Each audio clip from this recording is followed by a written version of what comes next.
Hello everyone, welcome back to the channel. Today we have a first time guest, special guest with me, a fellow Scotsman who's just recently come back from America from the pro-life march, meeting a few familiar faces that you may be aware of on YouTube, as well as a few other things we're going to discuss from the Vice President's speech when he brought in Scotland regarding certain laws, and also a little bit more of what's happening in the local situation for the mission of this man's work. I am speaking, of course, of John Patrick Mallon from Sancta Familia Media. John Patrick, thanks for taking your time. It's great to have you on finally. How are you? Thanks. Thanks, Mark. It's good to see you. Yeah, it's been a pleasure. We've talked about this for a long time, doing this. In fact, I think maybe 3 years now, and we've finally got round to doing it. But what better time? Yeah, exactly. Good stuff. Yeah, I follow you on Facebook, which I think was where you may have began a lot of the work with your cousin. Mhm. Second half, or one of the halves, I should say, of Sancta Familia. You want to just tell Yep. people a little bit about yourself and how this came about? Yeah, sure. So, as you mentioned, Sancta Familia, which is our company that we run, Catholic Media Company, was founded in 2016 with myself and my cousin Brian Timmins, and it really came about by accident. The idea was that we were in the parish of Holy Family Moss End, a parish you know well, and we at the time were approached by our parish priest, Father Grant, to look into ways of promoting the parish better with the modern technology. So, with some discussions with other parishioners, there was this suggestion of running a Facebook page. But previously to that, we'd done some video work for the parish, doing a history of the parish with interviews of parishioners and different people, because it's a very historic parish, a lot of good famous people from there, also good celebrities, and also many vocations. So we did that kind of story. That was 2009, so that precedes it by a long time. So Father Grant had that in mind when he approached us in 2016 to start this parish Facebook page. So from there, it kind of led on to people in a wider area seeing the work that we did for the church. And that led kind of onwards, spreading out towards Carfine Grotto, which is Scotland's national Marian shrine, just 2 miles up the road from Moss End here. So what was amazing about that was the numbers increased, and Father Grant and ourselves were quite surprised by how many hits these videos got. So that led to more and more people asking us if we could do more jobs for them, their parishes, their groups, their charities. And it led to us deciding, we have to maybe quit our jobs here to do this full time, because juggling things at night, missing things out at the weekend, it was all becoming a bit too much to balance a normal job and doing this as well. So we were still young, and we decided to take the plunge. Brilliant. You've got quite a following now because you've went into not just Facebook but YouTube and maybe other social media platforms. I mean, what's your audience like in terms of growth? Yes. Yeah, so it's interesting. Our main kind of following base is on Facebook with 128,000 people on there. Wow. Um, Behind that, it's probably TikTok with 60,000. Instagram's about 26,000. YouTube a bit less, 16,000, and X but 10,000. So quite a big kind of imprint there on social media. And it's always growing. It's still growing every single day. So our Instagram just now seems to be the one that's kind of grown most. Whether that's algorithm reasons or just content, I don't know if how that works, but that seems to be our Instagram is the one which is doing the best so far. Brilliant. Well, from all of that, the reason I thought I would invite you on particularly this time is because you've just returned from America. Mm. I saw that you were going to a couple of events over there, the pro life march, but there was also something else like a formal gathering and you were wearing the kilts. And then I saw famous faces from Bishop Strickland, who's been on this channel, to Mm. Dr. Taylor Marshall, and at least saw our mutual friend getting a photograph with him. But what was the events like that you were there for, and what was the experiences like meeting those people if you did? So yeah, so Sancta work with the Society of Protection of Unborn Children, and they were there in DC to basically do what you say, meet connections with fellow pro-lifers, and also to maybe be encouraged and inspired by the example of what the Americans do. Americans are really way ahead of the game on this issue, and a massive crowd go to Washington every year for this to gather. So we were there principally to cover, to film for SBUC. it was also a good chance for us personally to witness the kind of strength and depth of the global pro-life movement, which can be often a very tiring business, being pro-life, as you know well, in the UK and in Scotland, which is a very marginalised viewpoint. Safe to say, it's much more current in America. So it was good to be there and experience that. Yeah, and did you actually meet any of those famous faces or familiar faces on YouTube, like Taylor Marshall or Bishop Strickland or anyone else? Yeah, the interesting thing about the March for Life was that these characters are all interspersed in the crowd, and you could, some of the group spoke to them, say hello to them, ask who you were, where you're from. And that's what struck me about the event, is that how overwhelmingly welcoming it was. That not just the March for Life itself, but the other kind of side fringe events in Washington. Went to the Rose Gala dinner with our kilts on. That's The Americans were very inquisitive about that. Some of them knew what it was. Those of Scottish extraction or Irish extraction. Some of them didn't really know what it was and were asking what it was, which is a good way to break ice, start conversations with people. We went to Seth Gruber's talks on how to reinvigorate the church, and many people spoke. Not just Catholics. There's many Lutherans there as well, and other evangelicals. But so it was good to kind of see what they were doing and what they believed, what they held dear.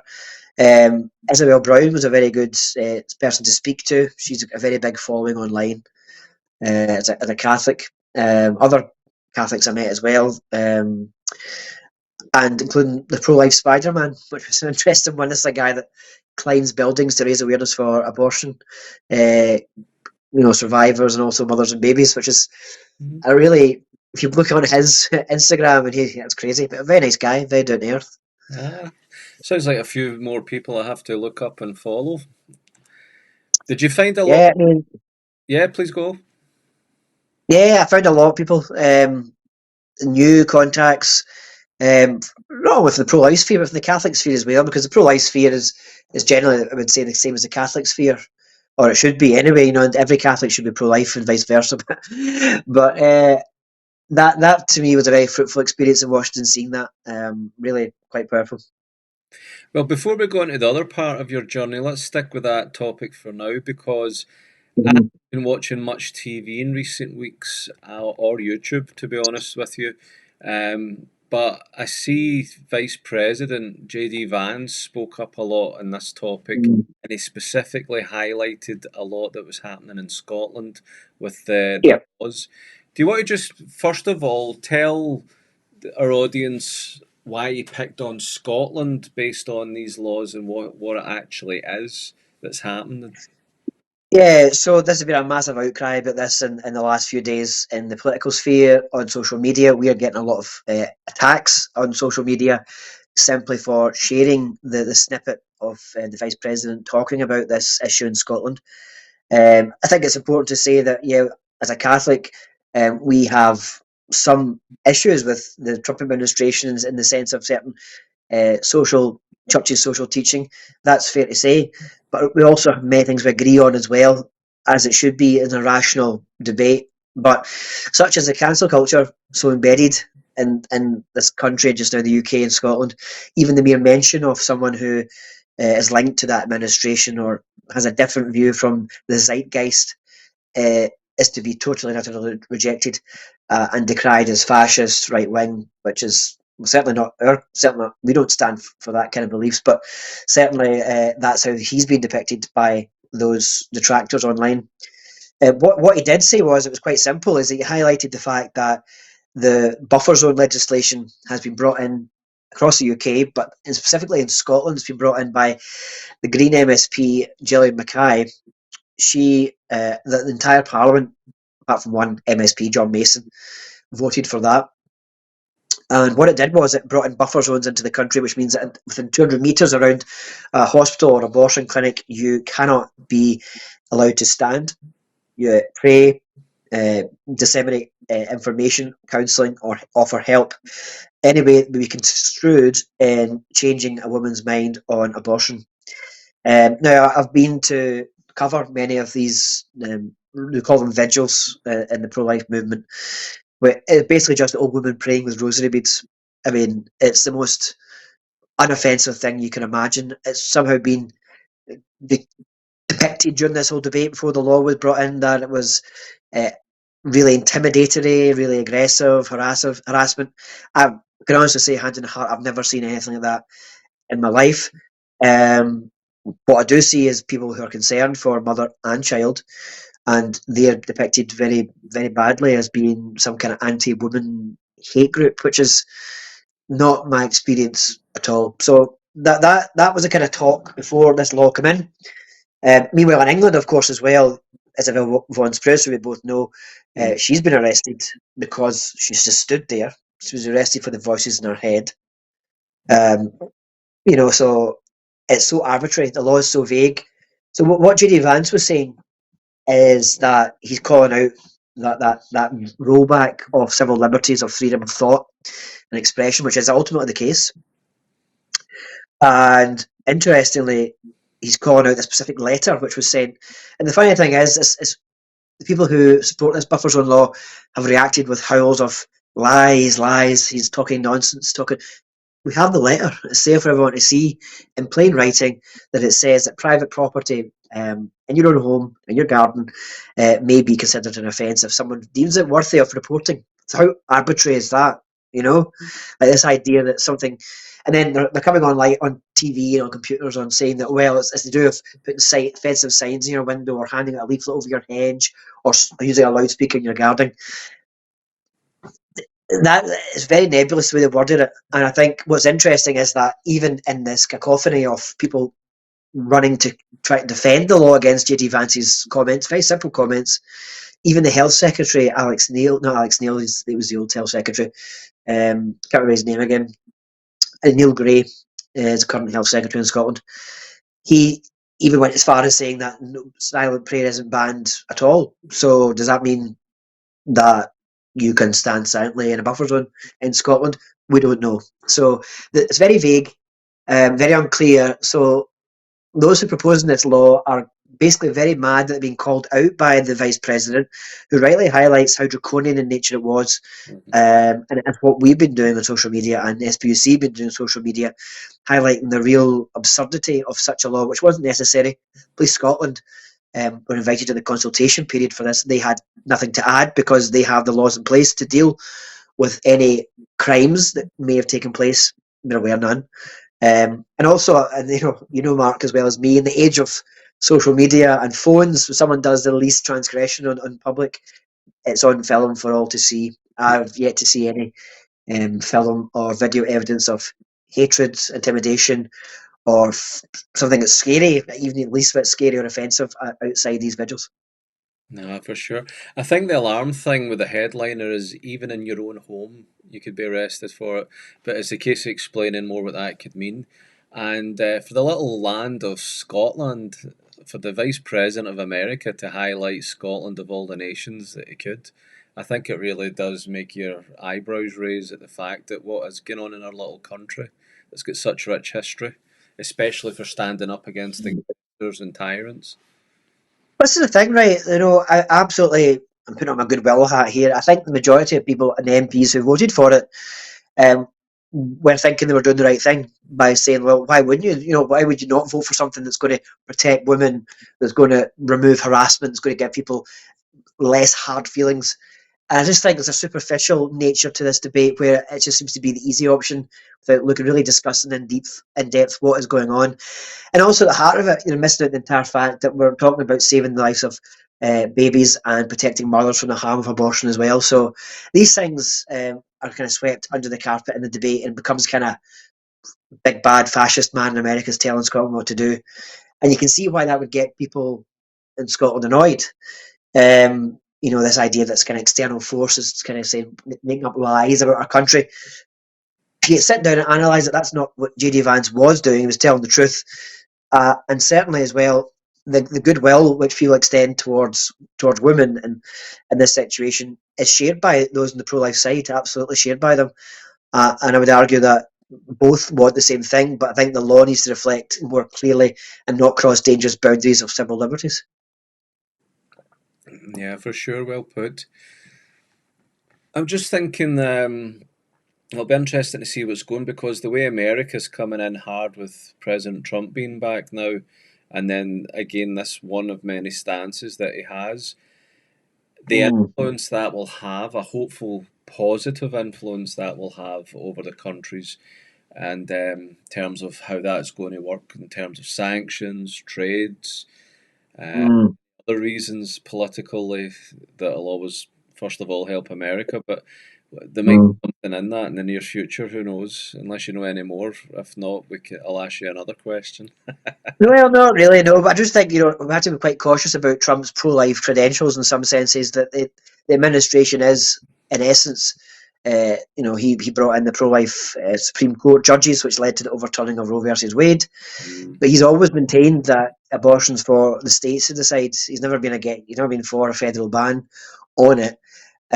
Also, he's very much in favour of IVF. Now, as a Catholic, many Catholics will find it surprising to learn that IVF is totally against the church's teaching for the same reasons that it takes an embryo, creates an embryo, and purposely destroys a number of those embryos to get to the point to create a viable one, in the sense that one that will survive full term. So essentially these embryos are still individual human lives, but being created to be destroyed. Some of them are frozen, some of them are tested, some of them are sent to science. So that goes against the fundamental dignity of human life. So that wouldn't be a pro-life position, and that's disappointing to hear. I think he said something like he was the father of IVF. I don't know what that means, but so there's kind of alarm bells there. He's not entirely the kind of go-to get behind candidate, but again, such is the nature of divisive politics in America, that there's a binary choice. It's either abortion up to birth, or the guy's worse, less evil. Yeah, for sure. Well, moving on then, because you went from Washington then somewhere else in America. Yep. This specific story is a really good story. It's a positive, inspiring, and full of hope of what the future may bring. And it has a direct link all the way back to the parish in Moss End, in Scotland. Where was it you went and why? So we left DC and went to New York, where we met up with the sisters, the Carmelite sisters for the aged and infirm. So this was an order of Carmelites founded in New York, in the Bronx, by Mother Angeline. So Mother Angeline was born Bridget McCrory in Ireland, Tyrone, in 1893, and at the age of 6, she moved to Scotland with her family to find better work. Ultimately, with a year in Carfin, and then she spent her youth growing up in Moss End. She moved to Moss End and lived in the parish where I'm from, Holy Family Moss End.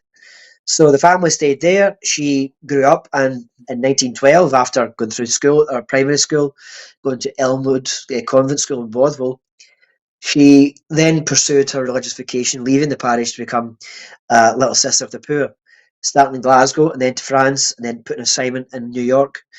And from there, she realised that the care at the time was maybe needing modernised, the care for the elderly. She had a great devotion to the elderly from the time growing up with the grandparents, and also seeing the poor elderly in Moss End. So she founded this breakaway order with the permission of Cardinal Hayes of New York, called the Carmelite Sisters of the Aged and Infirm, under the family of Carmel. So leaving the Little Sisters of the Poor and becoming that. So from there, she expanded. She opened homes. Her first home was St. Patrick's in the Bronx. And the difference with those homes then was it was personal touches. It wasn't so much, you probably could say maybe then it was more institutional for care for the elderly, as opposed to like assisted living in care homes. So they had like personal touches, like home environments. They had leisure time. She allowed couples who are married to have a shared room, like a home environment, and cared for their spiritual needs. So obviously something was right about that, because the need for and the desire for these homes grew.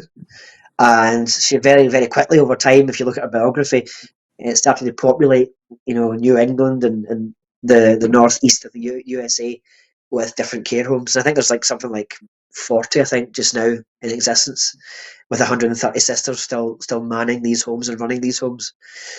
So as I say, she founded the Mother House in Avila on the Hudson's. It's just upstate New York, 2 hours outside. You'd like it. It's very rural, very American ranch, mountains, and bear tracks and things. It's quite good fun. We saw some bear footprints, which was interesting.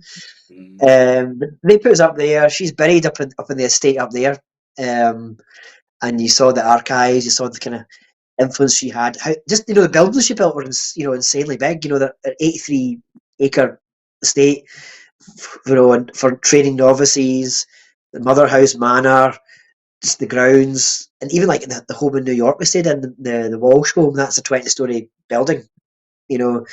New York standards not too high, but it's incredible that one woman had the vision to do that. When we look at her life, she lived until 1984.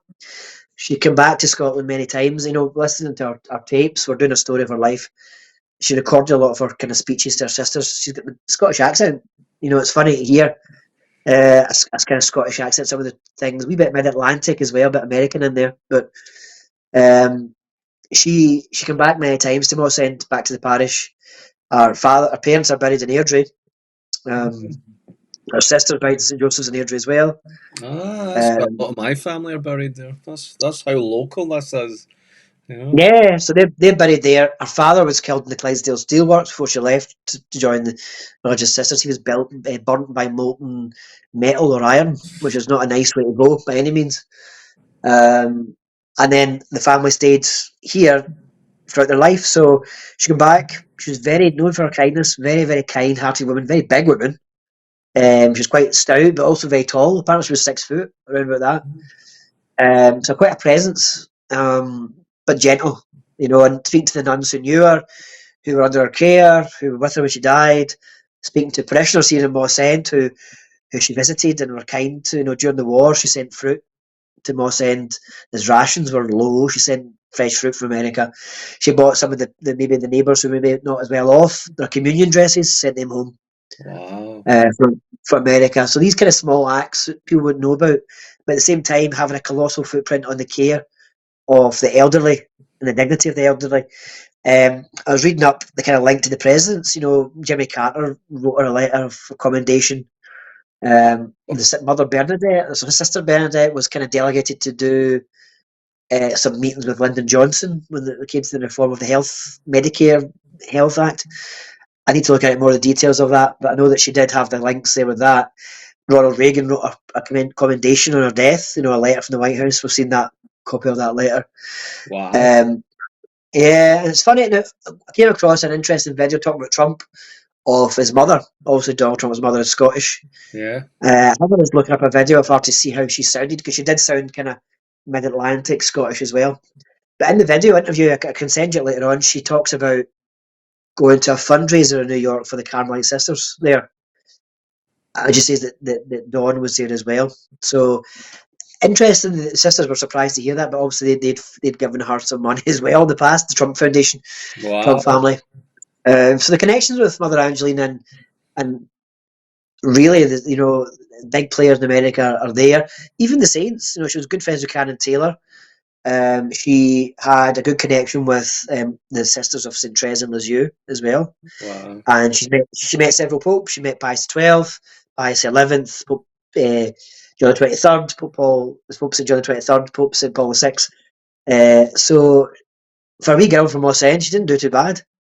Yeah, and I think for our global audience to realise, because this has actually astounded me, I wasn't aware of half of that, because I'm following your posts on Facebook and things, but from the steelworks or the coal mining atmosphere of the little villages of central Scotland, these little pocket homely villages is where this great community of found their vacation growing up from a young girl's age, and the impact to have like that in the world, and especially in the grand size of America and popes and presidents and all. I mean, it's incredible, and one of the things, obviously the other most important part of the story is her cause was opened after her death in 1984, and she was declared venerable by Pope Benedict in 2012. So they're praying for a miracle to get her beatified. But one of the things that's interesting about that point you make about the kind of holy atmosphere, that even the order didn't really have this great awareness of what was here in Scotland, what the links were in Scotland. They knew she'd spent 12 years of our life here, growing up, and the family were here. But the current sisters and the Carmelite priest who came last year to see, we unveiled the statue of her. So they came to see the statue unveiling. What they didn't realise was the extent in which she's held dearly in the memory still here in Moss End and in Scotland, and the extent in which they learned how much this openness of the Scottish culture, this friendliness, this compassion, this care, that whole essence of her life, it made sense once they came here. They said, when they saw the people, they saw the welcome, they saw the church, the parish, that missing link, really, that kind of hidden background of her life, where her charism came from, it suddenly made sense to them. She was really affected by the Scottish culture in Lanarkshire. And I think that's a good thing that the church here is just becoming aware of it, really, as well. You know, Bishop's very impressed by her story. She wasn't well known, I wouldn't say, in Scottish society, really. I had a great chance to speak to the First Minister, John Swinney, about her legacy. He was very impressed by it. And I just think, you know, it's a good thing for the church, a good story for the church, in that no matter who you are, no matter where you are, if you embrace your vocation, you answer God's call and do what He wants you to do, you can revolutionise the world in a massive way. And she's done that. And you know, I was talking in the school that the school asked me, in the primary school, asked me in June there to talk about her story. And I said, and one of our points of reflection was, look, we're not talking about Mother Angeline because she was the smartest girl in the school, or she was the best looking girl in the school, or the best singer in the school, or the best dancer in the school. Simply, we're talking about Mother Angeline all these years later in this school is because she loved God and put God first in her life. And from that, great things grew. So it's really inspiring for them, the pupils as well, that no matter what your skill set is, no matter what your intelligence level is, or whatever, if you just follow God's plan for your life, everyone's got that vocation. Everyone's put in this planet for a reason. You can set, you know, to borrow the phrase of Catherine of Siena, I just you can think set the world on fire. yeah, Yeah. be who God meant you to be, and you'll set the world on fire. It's one of my favourite quotes. Yes, absolutely. And I think Mother Angeline really embraced that. You know, she did her thing. She loved the elderly. She was bold. I'm sure she was quite pushy at times to get what she wanted to get done. Sometimes you have to be. But look at her legacy. It's still there just now for all to see. We visited the homes in Queens, visited the homes in New York, and saw the care for the elderly there, the size of the operations there, and valuable work. Yeah, it's a vocation. I'm just thinking a 6 foot nun is larger than life. I don't think many people would have said no to her. But yeah, what's funny is that most people, majority of people we spoke to, every single one of them really have spoke about her gentleness and her compassion and her kindness and her sense of touch. She always has kind of gentle touch, which was also very useful for the elderly. She's treating people who've got, you know, in late stage dementia, infirmities, that idea of touch to reassure them. So she's buried there. Funnily enough, Brian had his own kind of, Brian will be embarrassed talking about this, but he's open about it on the computer. Brian had a terrible knee. Brian had a very bad knee when filming there in America. Honestly, it was, we were so busy in the run up to going to America. He was going to go to the hospital with A&E and just say, I need to get someone sorted here. He didn't do it. His knee was seizing up really badly in America, really bad. He couldn't stand up, sit down. So we're doing this film for Mother Angeline, and we have got our kilts on. I've actually got the footage of it. I can send you. And I say to Brian, look for the photograph, kneel down. Just kneel down. I don't know if I can. I said, let's just try and see what you can do. So you see him struggling down the camera, and you see me take the photograph. Then I give my hand back up. And then I think it's like a few hours later, he just suddenly twigs. Wait a minute, there's nothing wrong with my knee anymore. You know, it's the most strangest thing. You know, the sun was beating down on that there, and even when I was kneeling down on her grave, I mean, you could maybe say it was the sun. I don't know, but it was minus 6, -7. It was very cold, but the ground felt warm. So who knows? But it might have been the sun. Trying to rationalise it here, but certainly Brian's knee got better and no problem since. Yeah, well, if it was only a little bit of heat, why not get a water bottle? Why not get something else or spray? But the fact that you made the effort again to kneel, yeah, Yeah, I mean, I take it he in couldn't simple kneel. faith. I take it in simple faith that it was a little thank you for all your hard work as well. what you're Well, doing. that's what we believe anyway. We believe that it was. We don't have the explanation for it unless somebody pops up the back into place. Who knows? Well, that's what we need to declare saints, isn't it? Like two Mm. miracles, at least, I think. So, Yeah, I think there's something being investigated from Mother Angeline. There was one in New Jersey, 2007, I think they're looking at. Because they're still waiting for that miracle for her. So, I encourage your viewers, if they need a prayer or something in their life they need to pray for, then seek out Mother Angeline's intercession. And anything you feel you want to report to the sisters there, and the Carmelite sisters in Avila on Hudson. absolutely amazing. Well, I've really enjoyed that part. I know we kind of tapped into some of the political stuff to begin with, and not the best topics, but vital at the same time to witness to. But again, just seeing the act of one woman's faith, and look now, years Mm. later, if it wasn't for you doing that through the Sancta Familia platform that you run, I probably would never have heard of her. And actually, I used to frequent Holy Parish Moss End for I think it was Thursday evening adoration they used to have on with the Yeah. Gregorian chant. It was beautiful. And I lived there for a month as a seminarian when it was Father Grant way back in What year was that, Mark? uh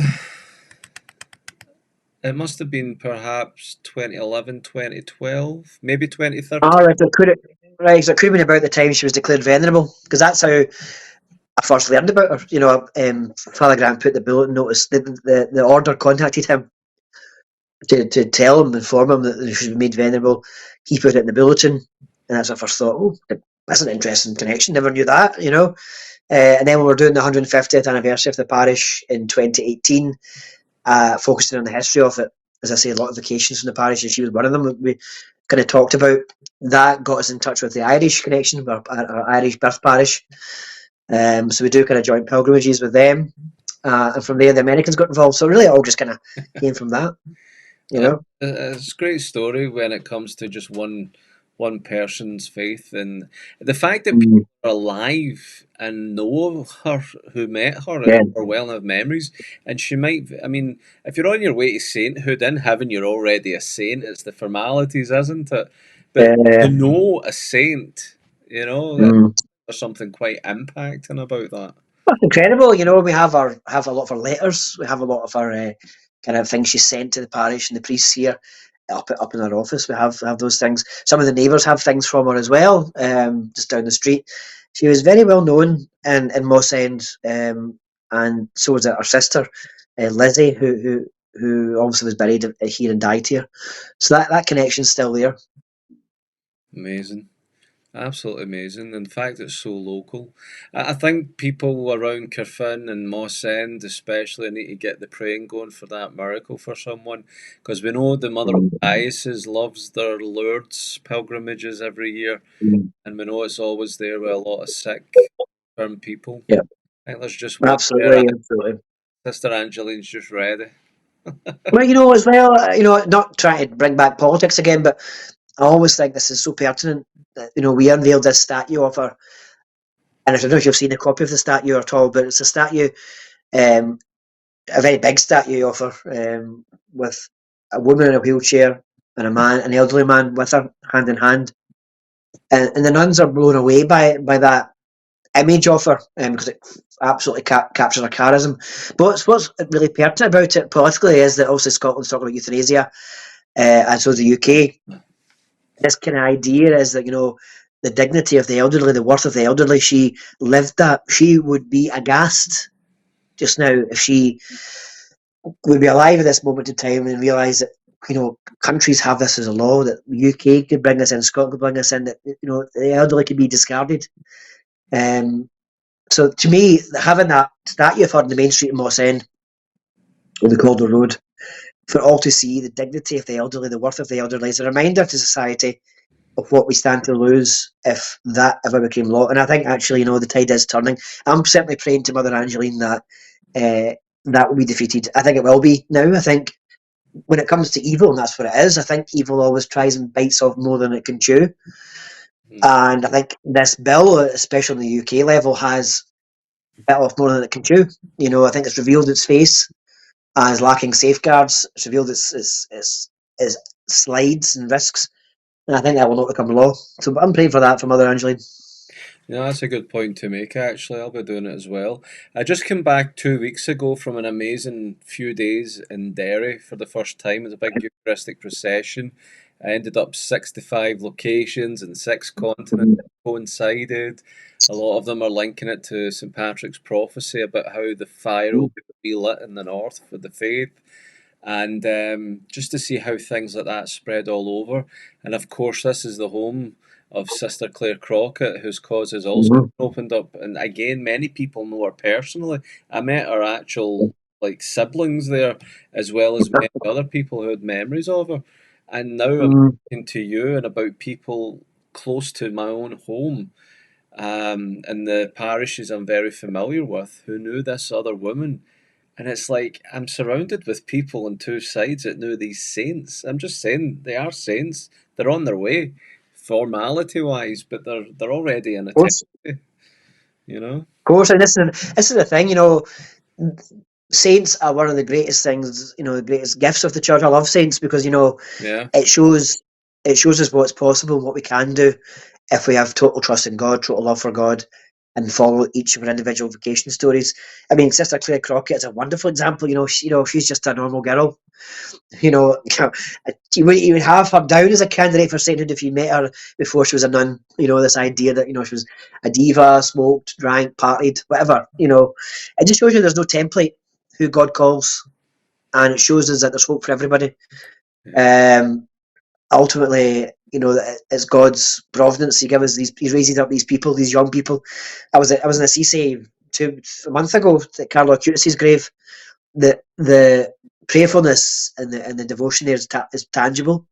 Mm. Um, Carlo's life points to the Eucharist, his love for the Eucharist, a really important aspect of something we should look at really heavily in the miracles of the Eucharist to show this not just the great depth of our faith, but also how it's backed up by science.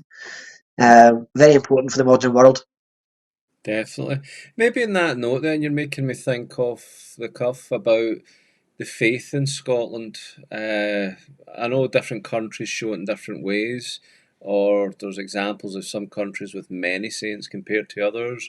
I mean, we do have Mm, some saints, and it's another thing I maybe tap into in a future date, and hopefully it can help me. Because again, I know sanctification mm, covered a lot in the past with Saint Columba, Saint Serve, things like. mm. But for today, pre-pandemic, post-pandemic, what would and with your work interlaced in with the actual church itself, how do you truly and honestly see the church now, the future, local and global, if you can. Well, globally, I'm very hopeful for the church. The church will always be there. We trust in Christ's promise, and we see that from the figures that the church is growing in certain areas. Church in Scotland does have its problems. I think we're going to see a great shedding of Mhm. many of the faithful in Scotland. But from that, um, my own perspective is it's a lot of deadwood. I don't mean to castigate the faithful or decry them in some way, but I think there's a certain element of cultural Catholicism in Scotland which exists, that they were brought up in the faith. They just go along with it. They don't attend mass. They just go to weddings. They go to funerals, etc. I see a lot of that. And the key for the church, the aim for the church is really to tie in to that and try and foster that area where the laity are engaged.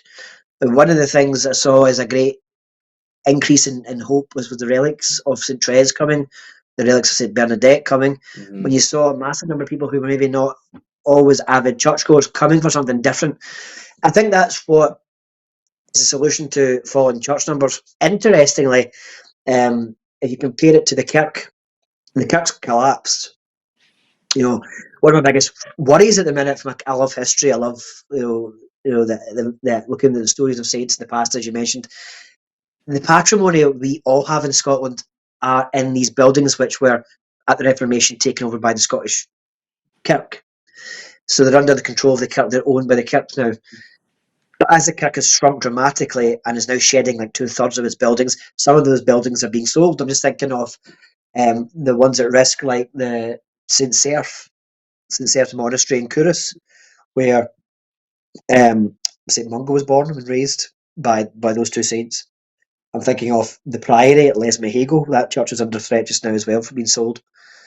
Locally in Belsill, there's many kirks under threat. The West Church, the big massive steeple in Belsill, that's under threat. These are landmarks. And while I'm not going to cry about the demise of the kirk, and I don't mean to sound nasty or anything like that, they are ultimately of a different belief system of us. They are Christians, fellow brothers and sisters in Christ, but they do not share the same fullness of faith.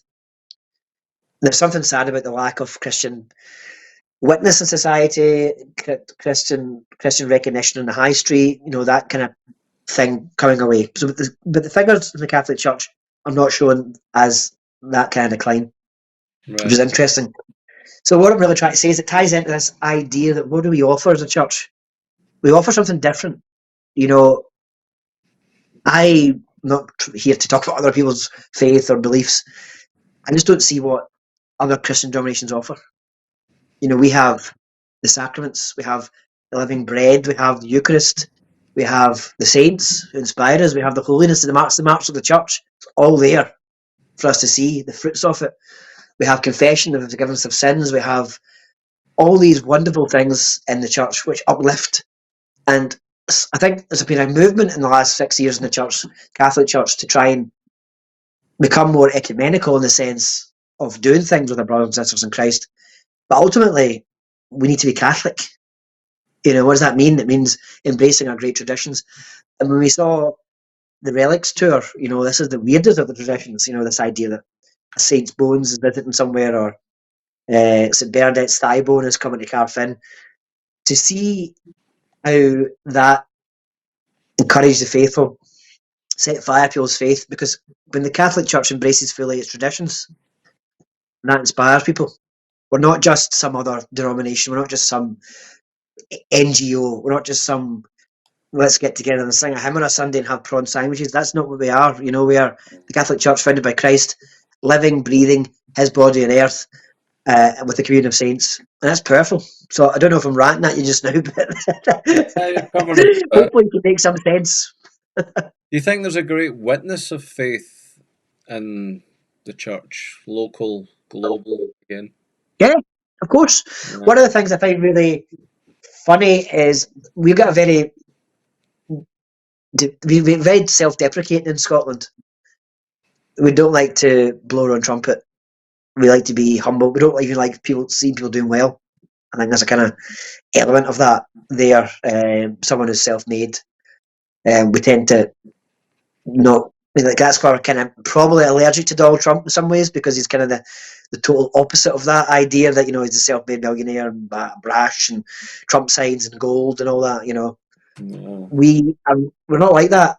But when it comes to the question of seeing examples of faith, I know recently I've heard the news about Tommy Burns' cause for canonisation being looked at. Which is interesting in itself. I don't know the merits of that. I mean, it's not for me to know, it's for the church to judge and those who knew him. I would say that I knew of Tommy as being someone who was a man of faith. But what's interesting about that story is that the reaction online to that is kind of mixed. People saying, fantastic, great man. Or people saying, no, this is too far. You can't, no way you can Tommy be a saint. Or on the other hand, I know lots of people who are like Tommy Burns. And that's the point of it. The point is that we are the living, breathing church of Jesus Christ. There are many people in the church who I know who live a quiet, solid Catholic existence in their own way, who I'm absolutely sure who died now, who will be in heaven. Whether or not they get raised to the altars as canonized saints is irrelevant, because they're in heaven. Mm-hmm. But some people's examples are chosen. I think that's the kind of idea. I think that, we always go back to the marks of the church. One, holy, Catholic, apostolic. The Catholic Church is holy, and you see that throughout every parish in Scotland, from the elderly man who gets up in the morning to open the church doors, to light the candles, to the St Vincent de Paul groups in the parishes to go around and feed the poor, to the mother and baby help and spuck. All these great things that are happening in a quiet, subtle, gentle way, and they're not given the recognition. They don't want the recognition. They just want to live out their faith. To me, that's powerful. And that's the work of the church. If you take that away, from Scottish society. Some people would wish, some people would want no faith in Scotland. You would see an absolute devastation on the Scottish landscape, I would think. Yeah, I think it's a giant in a country, although it's not the biggest by numbers, but within what 5.5, 6 million inhabitants of Scotland, it has Mm. a very, very high impact on society, and it's Mm. used in a more powerful way for whatever that may mean. I'm not trying to say anything on that, but there's a giant there with the greatness of the Catholic faith, I would say. But for our viewers who are wondering Yes. about Tommy Burns, I was just thinking a lot of what you've been saying in the last 5, 10 minutes, in the witness of faith. What is the faith like local and global? Because I used to say you had the Parkhead Catholic, the Roman Catholic, the pick and mix Catholic. Mhm. And Yeah. for our global audience, Parkhead is like Celtic Football Club, the famous football team who Tommy Burns Mhm. was the manager of for many years. I think he was player before manager. And Yep. he was well known for no matter where he went with the football club or on his own, he was always looking for the local chapel wherever he might Mhm. have been in the world. And I did see him once in John the Baptist parish in Uddingston many years ago. I Mm. didn't speak to him, but I just saw him. He was there. Um, so yeah, why shouldn't it be open for the cause of canonisation? I think if any, Well, it's the this is witness. the thing, right? People have a very poor understanding of what a cause of canonization is. Anyone has the right, as a Catholic layperson, to believe privately that someone's in heaven, and ask that person's intercession privately. So, um, but what the difference is with this is that it seems like what to me, as to simplify it, it's kind of like you discover from your private devotion there's a network of other people who hold that same opinion. So you could think, like, for example, I hold the view that John Smith was a saintly man, and I believe he's in heaven. I'm going to pray for him. You chat to somebody, and they say, "Well, I also think he was saintly. He did this." And you speak to someone else, and that grows into a kind of wider conversation of the good deeds. So what happens then is you have to try and improve the person's heroic virtue. Are they living the heroic virtues of faith, hope, and charity? Was an example extraordinary? But not only that, from that stage, you would approach the church and say, we think there's a possibility that there is a cause for this person because we have knowledge of his holiness, and there is devotion. People are praying to him widely.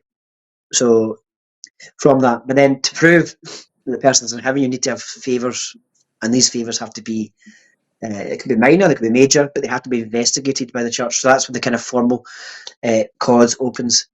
Um, in which case, everything the person has written had to be analysed. People have to be interviewed who knew him.